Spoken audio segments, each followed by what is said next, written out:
Karnataka news beet follow ಮಾಡಿ, subscribe ಮಾಡಿ.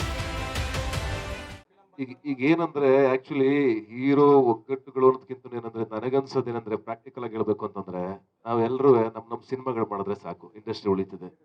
ಒಬ್ಬೊಬ್ಬ ನಾನು ಅವತ್ತು ಹೇಳಿದೆ ನಿನ್ನೆ, ನಾವೇನು ಮಾಡ್ಬೇಕಾಗಿಲ್ಲ, ನಮ್ ಕೆಲಸ ನಾವು ಮಾಡಿದ್ರೆ ಸಾಕು. ಒಬ್ಬೊಬ್ರು 2 ಸಿನಿಮಾ ಮಾಡಿದ್ರೆ, ಅಟ್ಲೀಸ್ಟ್ 1 ಸಿನಿಮಾ ಮಾಡಿದ್ರೆ ವರ್ಷಕ್ಕೆ ಒಂದಾದ್ರೂ ಬಂದ್ರೆ ಮೇಜರ್ ಆಗಿ ಯಾಕೆ ಗೊತ್ತಾ, ಮುಂಚೆ ನೋಡಿದ್ರೆ ನೀವು 4-5 ವರ್ಷ ಕೆಳಗಡೆ ಎಲ್ರದ್ದು 2 ಸಿನಿಮಾ ಬರೋದು, ಜಾಗ ಇರ್ತಾ ಇರಲ್ಲ ರಿಲೀಸ್ಗೆ. ಅದರಿಂದನೇ ಇಂಡಸ್ಟ್ರಿ ಖಾಲಿ ಕಾಣ್ತಾ ಇರೋದು ನಿಮ್ಗೆ. ಎಲ್ಲ ಹೀರೋಗಳದ್ದು ಸಿನಿಮಾ ಬಂದು ನನ್ನ ರಿಕ್ವೆಸ್ಟ್, ನಾನು ಚಿಕ್ಕವನ್ನ ಅದನ್ನೆಲ್ಲ ಮಾತಾಡೋದಕ್ಕೆ ಮಾತಾಡಬಾರ್ದು. ಬಟ್ ನನ್ನ ಒಪಿನಿಯನ್ ಅಷ್ಟೇ ಇದು, ಅಂದ್ರೆ ಎಲ್ಲರೂ ಸಿನಿಮಾ ಮಾಡಿದ್ರೆ ನಾವು ಫಿಲ್ ಆಗ್ತಾವ ಥಿಯೇಟರ್ಗಳು, ಜನಗಳು ಬರ್ತಾರೆ, ಎಲ್ಲ ಸ್ಟಾರ್ಗಳು ಸಿನಿಮಾ ಮಾಡ್ಬೇಕು ಅಷ್ಟೇ. ಅದೊಂದೇ ಇರೋದು ಉದಾಹರಣೆ ಉಳಿಯೋಕೆ. ಒಂದೋ ಒಟ್ನಲ್ಲಿ ಒಂದೋ ಎರಡೋ ಮಾಡ್ಲೇಬೇಕು. ಅದು ನಿರ್ಮಾಪಕರ ಸಂಘ ತಗೋಬೋದಲ್ಲ ಸರ್? ನಿರ್ಮಾಪಕರ ಸಂಘ ಆ ಕೆಲಸ ಮಾಡ್ಬೇಕಲ್ಲ, ಹೋಗಿ ಅಪ್ರೋಚ್. ಮತ್ತೆ ಅಲ್ಲ ಸರ್, ನೀವು ಅಂತದ್ ಕೈಯೋ ಅಂತೀರಾ, ಇಂಥದ್ ಮಾತ್ರ ಮುಂದೆ ಬಂದ್ರೆ ಹೆಂಗೆ ಸರ್?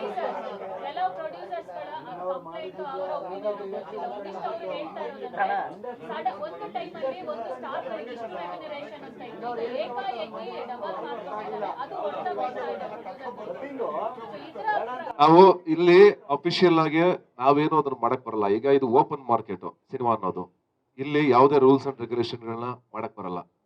ಅದನ್ನ ನಾವು ಹೇಳಕ್ಕಾಗಲ್ಲ, ಯಾಕಂದ್ರೆ ಅದನ್ನ ಹೇಳೋದಕ್ಕೆ ನಾನು ತುಂಬಾ ಸಣ್ಣವನು. ನಾನೇನ್ ಸಿನಿಮಾ ಮಾಡ್ಬೋದು, ನಾನೇನ್ ಸಹಾಯ ಮಾಡ್ಬೋದು, ಒಬ್ಬ ನಿರ್ಮಾಪಕರ ಜೊತೆಗೆ ನಾನು ಹೆಂಗ್ ನಿಂತ್ಕೋಬಹುದು ಅಷ್ಟು ಮಾತ್ರ ನಾನು ಮಾಡಬಲ್ಲೆ. ಅದನ್ನು ಮೀರಿದ್ದು ಅದು ಈ ಸಿನಿಮಾ ಅನ್ನೋದೇ ಹಾಗೆ, ಯಾಕೆಂದ್ರೆ ಅದು ಅವ್ರವ್ರು ಕಂಡ್ಕೊಳ್ಳೋ ಬಿಸ್ನೆಸ್. ಅದಕ್ಕೆ ನಾನು ಹೇಳಿದ್ದು ಎಲ್ಲಾ ವಿಭಾಗದಲ್ಲೂ ನಮ್ ನಾಲೆಜ್ ಇರಬೇಕು. ನಾನು ಯಾವ ಸಿನಿಮಾ ಮಾಡ್ಬೇಕು, ನಾನು ಯಾವ ಸಿನಿಮಾ ಪ್ರೊಡ್ಯೂಸ್ ಮಾಡ್ಬೇಕು, ನಾನು ಎಷ್ಟು ಬಜೆಟ್ ಅಲ್ಲಿ ಮಾಡ್ಬೇಕು ಅನ್ನೋದು ನಮಗೂ ಗೊತ್ತಿರ್ಬೇಕು. ಅದು ಈಗ ನಾವೀಗ ಹೇಳ್ತಾ ಹೋದ್ರೆ ಏನಾಗುತ್ತೆ ಗೊತ್ತಾ, ಈಗ ಸಿನಿಮಾ ಮಾಡಿರೋರು ಪ್ರೊಡ್ಯೂಸರ್ಗಳೇ ತಾನೇ ಮಾಡಿರೋದು. ಯಾರನ್ನು ಬ್ಲೇಮ್ ಮಾಡಕ್ ಆಗಲ್ಲ. ನಾವು ಪ್ರೊಡ್ಯೂಸರ್ನು ಬ್ಲೇಮ್ ಮಾಡಕ್ ಆಗಲ್ಲ, ಈ ಕಡೆ ಟೀಮ್ನು ಬ್ಲೇಮ್ ಮಾಡಕ್ ಆಗಲ್ಲ. ಯಾರನ್ನು ಅವರು ಒಂದು ಆಸೆ ಇಟ್ಕೊಂಡು ಮಾಡಿರ್ತಾರೆ, ಒಂದ್ ಸಿನಿಮಾ ಗೆಲ್ಲಿ, ನಮ್ಮ ಇಂಡಸ್ಟ್ರಿ ಚೆನ್ನಾಗಿ ಬೆಳಿಲಿ, ದೊಡ್ಡದಾಗ್ಲಿ ಅನ್ನೋ ಕನ್ಸುಗಳು ಇಟ್ಕೊಂಡು ನಿರ್ಮಾಪಕರು ಸಿನಿಮಾ ಮಾಡ್ತಿದ್ದಾರೆ. ಹಾಗಾಗಿ ಅವ್ರ ಕನ್ಸು ತಪ್ಪಲ್ಲ. ಬಟ್ ಇದಕ್ಕೆ ಯಾವ್ದಕ್ಕೂ ನೀವು ಹೇಳಿದ ಪಾಯಿಂಟ್ಗೆ ರೂಲ್ಸ್ ರೆಗ್ಯುಲೇಷನ್ಗಳನ್ನ ನಾವು ತರಕ್ ಆಗಲ್ಲ. ಅದು ಯಾವತ್ತೂ ಆಗಲ್ಲ, ನಿಮಗೂ ಗೊತ್ತು ಪ್ರಾಕ್ಟಿಕಲ್ ಆಗಿ ಅದು ನಡೆಯಲ್ಲ. ಅದು ಯಾವ ಇಂಡಸ್ಟ್ರಿನಲ್ಲೂ ನಡೆಯಲ್ಲ. ಅದು ಆಮೇಲೆ ಕೆಲ ಆರ್ಟಿಸ್ಟ್ಗಳು, ಕೆಲ ಸ್ಟಾರ್ಗಳು ಪ್ರೊಡ್ಯೂಸರ್ಗಳಿಗೆ ಇಂಥ ಹೋಟೆಲ್ಗಳಲ್ಲೇ ಪ್ರೆಸ್ ಮೀಟ್ ಮಾಡಬೇಕು, ಫುಡ್ ಹಿಂಗೆ ಇರಬೇಕು, ಆಮೇಲೆ ಅವ್ರು ಬರುವಾಗ ಹಿಂಗೆ ಎಂಟ್ರಿ ಇರಬೇಕು, ಹಿಂಗೆ ಕ್ರೌಡ್ ಇರಬೇಕು, ಈ ತರದೆಲ್ಲ ಬಹಳ ಹಿಂಸೆ ಕೊಡ್ತಾ ಇದ್ದಾರೆ ಅನ್ನೋದು ಕೂಡ ಇತ್ತೀಚೆಗೆ ಸಿನಿಮಾ ಮಾಡಿರುವ. ನಾನು ಹೇಳ್ಬೋದು, ನನ್ನನ್ನ ನೀವು ಯಾವ್ದಾರ ಗ್ರೌಂಡ್ ಕರೆದ್ರು ಬರ್ತೀನಿ. ನನಗೆ ಸ್ಟಾರ್ ಹೋಟ್ಲೇ ಬೇಡ, ನಮ್ ಸಿನಿಮಾ ಗೆಲ್ಲಿ ಸಾಕು, ನಮ್ಗೆ ಅಷ್ಟೇ ಇರೋದು. ನಮ್ಗೆ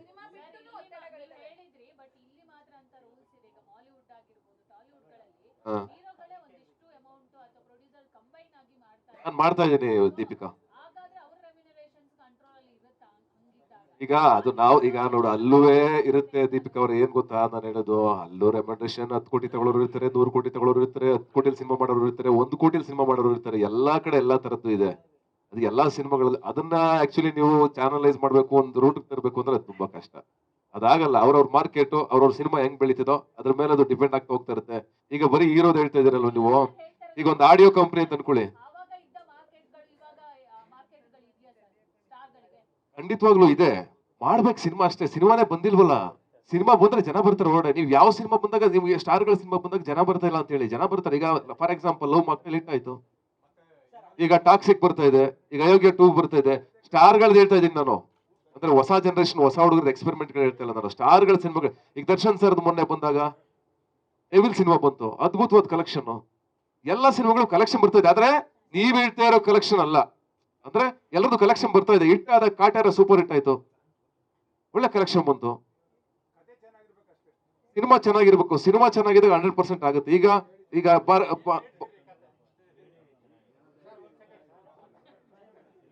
anyway, thank you.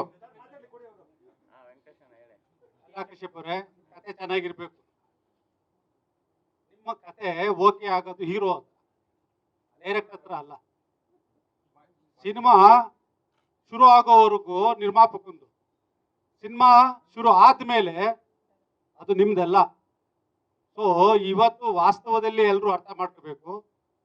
Ninasam Satish ಅವರು ಅವರ ದಾರಿನಲ್ಲಿ ಯಶಸ್ವಿಯಾಗಿ ಕಂಡಿದ್ದಾರೆ, ನೀನಾಸಂನಿಂದ ಬಂದಿದ್ದಾರೆ, ಸಂತೋಷ. ಆದರೆ ನಮ್ಮ ಸಿನಿಮಾದವ್ರಿಗೆ ಎಜುಕೇಶನ್ ಬೇಕು ಅನ್ನೋದಿದೆಯಲ್ಲ, ಇಲ್ಲಿ ನಾವು ಅಸಿಸ್ಟೆಂಟ್ ಡೈರೆಕ್ಟರ್ಗಳು ಆದರೆ ಒಂದು 20 ಸಿನಿಮಾ ಮಾಡಿರ್ತೀವಿ, 40 ಸಿನಿಮಾ ಕೆಲಸ ಮಾಡಿರ್ತೀವಿ. ನಿರ್ಮಾಪಕ ಬಂಡವಾಳ ಹಾಕೋನ್ನ ಕರ್ಕೊಂಬರಿದ್ದೀವಿ, ಒಬ್ಬ ಅಸೋಸಿಯೇಟ್ ಡೈರೆಕ್ಟರ್. ಅವನು ಹೋಗಿ ಕನ್ವಿನ್ಸ್ ಮಾಡಿ ಮತ್ತೊಂದು ಮಾಡಿ ಕತೆ ಹಿಂಗಿದೆ ಅಣ್ಣ ಹಂಗಿದೆ ಅಣ್ಣ ಸುತ್ತಾಡಿ ಮಾಡಿ ಕರ್ಕೊಂಬಂದು ಹೀರೋ ಹತ್ರ ಬಿಡ್ತಾರೆ. ಅಂದ್ರೆ ನಿಮಗೆ ಹೇಳ್ತಿಲ್ಲ, ಟೋಟಲ್ ಆಗಿ ಆ ಹೀರೋ ಹತ್ರ ಬಂದ ತಕ್ಷಣ ಕಥೆನೂ ಚೇಂಜ್ ಆಗುತ್ತೆ, ಡೈರೆಕ್ಟ್ರು ಚೇಂಜ್ ಆಗ್ತಾರ್ರಿ. ಇವತ್ತು ಮಾತಾಡಬಾರ್ದು, ನಾವು ಕೂಡ ಬೆಂಗಳೂರು ಬಂದು ಹಿಟ್ ಕೊಟ್ಟಿರೋ ಸಿನಿಮಾ ಡೈರೆಕ್ಟರ್ಗಳು, ಪ್ರೊಡ್ಯೂಸರ್ಗಳು. ಆದ್ರೆ ಇವತ್ತು ನಾವೆಲ್ಲ ಯಾಕೆ ಸೈಡ್ ಲೈನ್ ಆಗಿದ್ದೀವಿ? ಹೀರೋಗಳು ನಮ್ಮ ಹಣೆ ಬರ ಬರೀತಿದಾರ್ರಿ, ಅದು ನಮ್ಮ ಕರ್ಮ. ಇವತ್ತು ಯಾಕೆ ಸಿನಿಮಾಗಳು ಸಕ್ಸಸ್ ಆಗ್ತಿಲ್ಲ ಅಂತ ಹೇಳಿದ್ರೆ, ಹೀರೋ ಹೇಳ್ದಂಗೆ ಸ್ಕ್ರೀನ್ ಪ್ಲೇ ಆಗುತ್ತೆ, ಹೀರೋ ಹೇಳ್ದಂಗೆ ಸಾಂಗ್ ಆಗುತ್ತೆ, ಹೀರೋ ಹೇಳಿದ ಟೆಕ್ನಿಷಿಯನ್ಗಳು ಫಿಕ್ಸ್ ಆಗ್ತಾ ಹೋಗ್ತಾರೆ, ನಿರ್ದೇಶಕನ ಕೈಯಿಂದ ಎಲ್ಲವೂ ದೂರ ಆಗ್ತಾ ಹೋಗ್ತದೆ.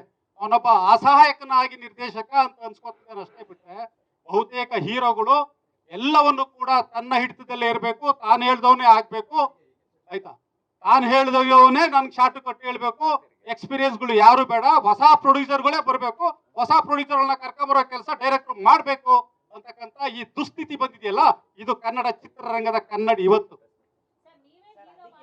ಇರಿ ಒಬ್ಬೊಬ್ರಿಗೆ ಕೇಳಿ ಹೇಳ್ತೀವಿ. ಹಾ ಹೀರೋನೇ ಡೈರೆಕ್ಷನ್ ಡಿಪಾರ್ಟ್ಮೆಂಟ್ ಯಾರು ಬೇಕು, ಏನು ರೈತರು ಬೇಕು ಅಂತ ಹೇಳುವಾಗ ಹೊಸಬರಿಗೆ ಅವಕಾಶ ಕೊಡಿ ಮೇಡಮ್. ನನ್ನ ತಂಡ ಹೇಗಿರ್ಬೇಕು ಅಂತ ನಾನು ನಿರ್ದೇಶಕ, ನಾನು ಆಯ್ಕೆ ಮಾಡ್ಕೋಬೇಕು, ಅದನ್ನು ನಿರ್ಮಾಪಕನಿಗೆ ಒಪ್ಪಿಸ್ಬೇಕು. ಅದಾದ್ಮೇಲೆ ಚಿತ್ರಕಥೆ ಆದ್ಮೇಲೆ ಈ ಚಿತ್ರಕಥೆಗೆ ಯಾರು ನಾಯಕ, ಯಾರು ನಾಯಕಿ, ಕಲಾವಿದರು ಯಾರು ಅಂತ ನಂತರದ ಪ್ರಾಸೆಸ್. ಇವತ್ತೇನಾಗ್ತಿದೆ ಮೇಡಮ್, ಇವತ್ತೆಲ್ಲವೂ ಕೂಡ ಹೀರೋಗಳು ಒಪ್ಪಿಸ್ಬಿಟ್ಟು ಆಮೇಲೆ ಪ್ರೊಡ್ಯೂಸರ್ ಇಡೋ ಪರಿಸ್ಥಿತಿ ಬಂದಿದೆ. ಪ್ರೊಡ್ಯೂಸರ್ಸ್ ಇದಾರೆ ಸಿನಿಮಾ ಮಾಡೋದಕ್ಕೆ, ಗೊತ್ತಿದೆಯಾ ನಿಮ್ಗೆ? ಪ್ರೊಡ್ಯೂಸರ್ಸ್ ರೆಡಿ ಇದ್ದಾರೆ, ಹೋಗ್ಬಿಟ್ಟು ಅವ್ರ ಡೇಟ್ ತಗೊಂಡ್ ಬನ್ನಿ, ಇವ್ರಿಗೆ ಒಪ್ಪಿಸ್ಬಿಟ್ಟು ಬನ್ನಿ. ನಿರ್ದೇಶಕ ಏನ್ರಿ ಮಾಡ್ತಾನೆ? ಇರಿ, ನಾನು ಹೇಳ್ತೀರಿ, ನಾನು ಅವ್ರ ಬಾಯಿ ತಪ್ಪು ಮಾತಾಡಿದ್ರೆ ಒಂದ್ ನಿಮಿಷ ಇರಿ ಕೇಳಿಯಾ.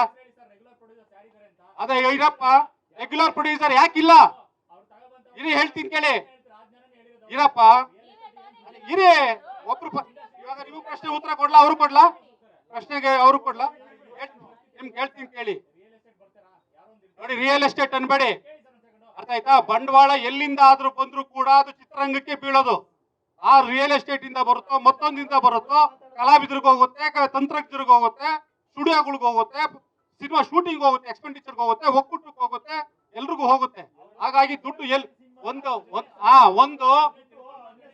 ಅದೇಪ್ಪ, ನಾನು ಅವ್ರು ಹೇಳಿದ್ರ ಬಗ್ಗೆ ನಮ್ ತಪ್ಪಲ್ಲ ರೀ, ವ್ಯವಸ್ಥೆ ಆಗಿದೆ, ಒಬ್ಬ ನಿರ್ದೇಶಕಂದಲ್ಲ ಇದು, ಅರ್ಥ ಆಯ್ತಾ? ಒಂದ್ ದಿವಸ ಇರೇ, ಪ್ರಶ್ನೆಗೆ ಉತ್ತರ ಕೊಡ್ಬೇಕಲ್ಲ ನೀವು. ನಾನು ಹೇಳ್ತೀನಿ, ಹೇಳಿ ಹೇಳಿ.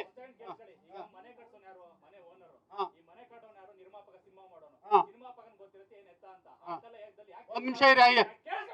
ಏ, ನೀವು ಕೋಪ ಮಾಡ್ಕೋಬೇಡಿ. ನೀವ್ ಯಾಕೆ ಕೋಪ ಮಾಡ್ತಿದ್ದೀರ ನನ್ನ ಮೇಲೆ? ಏನೀಗ?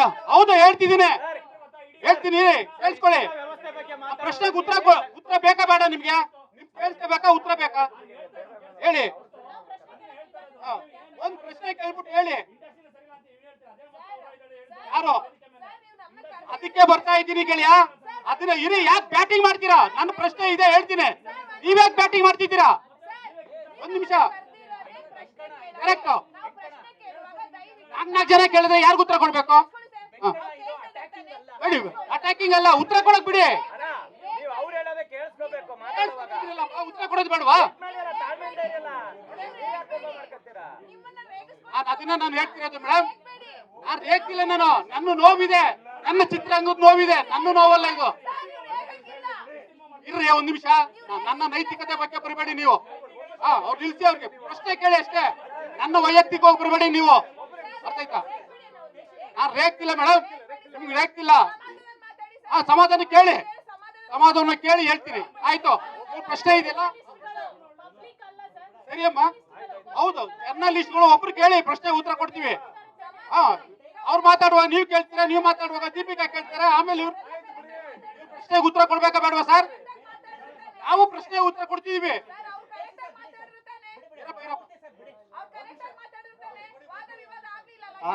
ಮಾತುಕತೆ ಆಗಿದೆ, ತಿರ್ಗಾ ಕೆಣಕದ್ ಬೇಕಾಗಿಲ್ಲ. ಧನ್ಯವಾದಗಳು. ಈ ಪ್ರಶ್ನೆಗೆ ಉತ್ತರ ಬೇಕಲ್ಲಪ್ಪ. ಕರ್ನಾಟಕ ನ್ಯೂಸ್ ಬೀಟ್ ಫಾಲೋ ಮಾಡಿ, ಸಬ್ಸ್ಕ್ರೈಬ್ ಮಾಡಿ.